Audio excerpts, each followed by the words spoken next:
Emotional triggers are linked to events, memories, or circumstances that consistently set off emotional reactions within us. Proactively dealing with our triggers is essential to our personal and professional development. If not managed appropriately, emotional triggers can cause stress, discontent, and interpersonal conflict. When we fail to manage our triggers, it can prevent us from having the types of relationships and career success we really want. Our triggers have emotional and physiological intensity levels ranging from almost imperceptible to extremely intense. They also serve as mirrors for our conscious and unconscious intentions, emotions, attitudes, and behaviors. When we learn how to manage our triggers and how we react and respond to them, we create opportunities to live a healthier life for ourselves and others around us. So how does this work? Trigger events are linked to significant emotional experiences.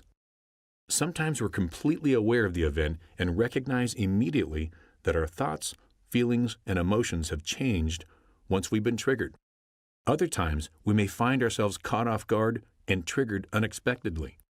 Without realizing it, we become preoccupied with the thoughts, feelings, and emotions that follow, and find ourselves at the mercy of the original trauma or significant emotional experience it's linked to. Eventually, sooner or later, we recognize that we've been triggered. A key distinction: most of the time, we don't think about what we're thinking about. When we realize we have the ability to observe our thinking and to recognize our unconscious patterns, this becomes the first step towards awakening from our habitual thinking and from powerless and limiting beliefs. It is in these moments that we begin to take our power back. We begin to recognize and identify what's triggering our emotional states. Something I saw, a loud noise, a taste or smell. We begin to realize that a timeline exists between the trigger event and the present moment.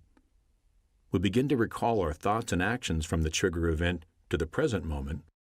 We begin to see consistent patterns of behavior and emotions from when we've been triggered in the past.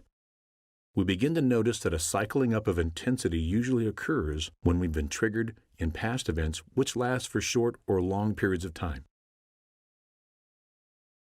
We now realize that by recognizing our triggers faster, we can stop them from cycling up into full-blown episodes of emotional trauma. The result? We experience a feeling of relief and possibility as we continually reinforce our power to interrupt our habitual thinking. The process? When we are fully triggered, we are reliving our real or imagined experiences, as if we were actually inside of them, seeing, hearing, and feeling them. By learning to recognize when we're triggered, we learn how to step outside of the experiences and traumas to an observation point instead of being caught up within them. When we learn to observe our triggers, we are no longer inside of them. With practice, we learn to shorten the time it takes to recognize when we've been triggered, which in turn shortens our recovery time back to a normal, healthy state. The result? The intensity of our trigger events and the power that they've held over us are easing and shortening, and some have even disappeared entirely. Hours become minutes. Our trigger events and the trauma attached to them are taking up less and less space in our thoughts, our heart space, and our soul.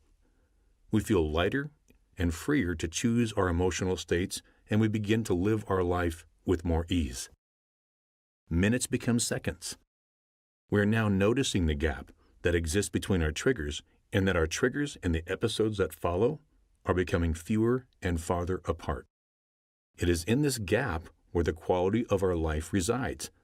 This is where your life actually happens. By interrupting the patterns of our triggers, by allowing our episodes to be more shallow in their intensity, and by opening our heart and mind to new and healthy experiences, we can now be fully present to live our lives with an open heart and on our own terms. When our triggers are manageable, our focus turns from managing the intensity of our trigger events to managing the quality of our life. We begin to have a definite sense of possibility, a feeling of being present, awake, alert, thinking clearly, optimistic, symptom-free, and lighthearted. I make it a great day, living life on my own terms. I feel awake, fully present, optimistic, open-hearted, generosity of spirit, joyful. I am inspiring. I want to help others. I am a contribution to the world.